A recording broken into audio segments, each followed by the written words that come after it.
أم يحسدون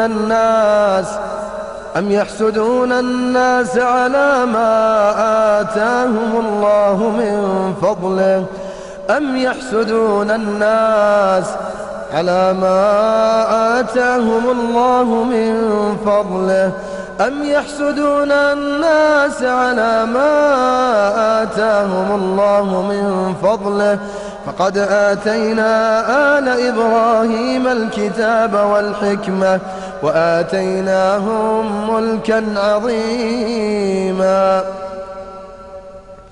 ود كثير من أهل الكتاب لو يردونكم من بعد إيمانكم كفارا حسدا من عند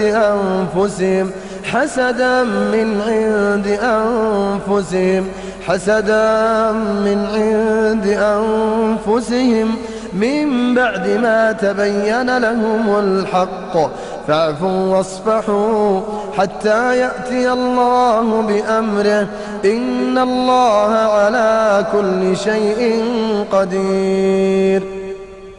ومن شر حاسد إذا حسد فسيقولون بل تحسدوننا اللهم اشفه وعافه من النفس والعين والحسد. وقال يا بني لا تدخلوا من باب واحد وادخلوا من أبواب متفرقة وما أغني عنكم من الله من شيء إن الحكم إلا لله عليه توكلت وعليه فليتوكل المتوكلون. ولما دخلوا من حيث أمرهم أبوهم ما كان يغني عنهم من الله من شيء إلا حاجة في نفس يعقوب قضاها وإنه لذو علم لما علمناه ولكن أكثر الناس لا يعلمون.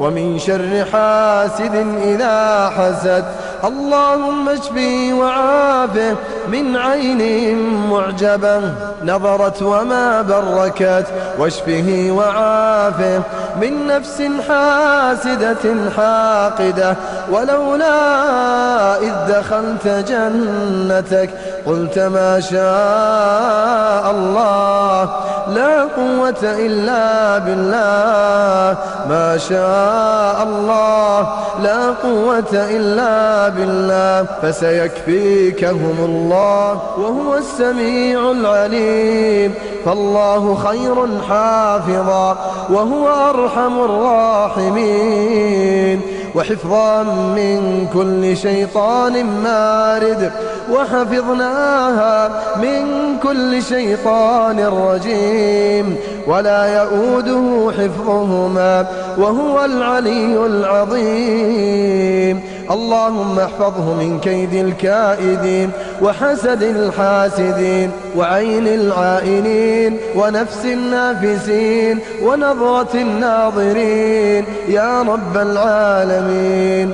وإن يكاد الذين كفروا ليزلقونك بأبصارهم لما سمعوا الذكر وإن يكاد الذين كفروا ليزلقونك بأبصارهم لما سمعوا الذكر ويقولون إنه لمجنون حسدا من عند أنفسهم. ومن شر حاسد إذا حسد وجعلنا من بين أيديهم سدا ومن خلفهم سدا فأغشيناهم فهم لا يبصرون وجعلنا من بين أيديهم سدا ومن خلفهم سدا فأغشيناهم فهم لا يبصرون.